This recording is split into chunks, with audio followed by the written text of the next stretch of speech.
With the 2008 presidential campaign now in its final stretch, Barack Obama and John McCain are scrambling for votes in a trio of battleground states, Nevada, Colorado, and New Mexico, that could determine the presidency if the race goes down to the wire.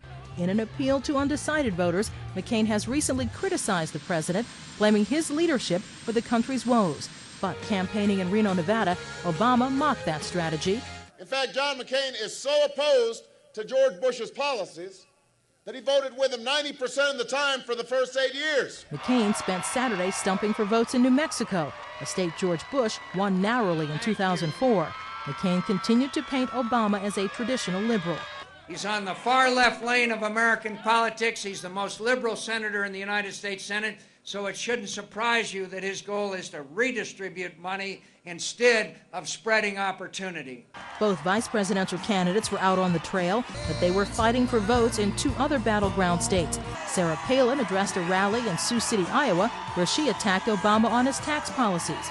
He says he's for a tax credit, which is when it takes more of your money to give it away to someone else, according to their priorities.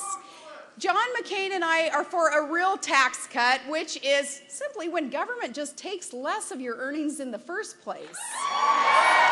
Joe Biden spoke to a rally in the traditional red state of Virginia.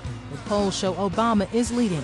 He told the crowd if Obama wins Virginia, he'll win the White House. He can take 10 more days of these personal attacks, but our country cannot take 4 more years of the economic policies of George W. Bush in the hands of John McCain. Weighed down by an economic crisis and an unpopular president, McCain's path to victory appears increasingly tricky. But Obama has multiple routes to the White House, and he's telling his supporters to avoid overconfidence.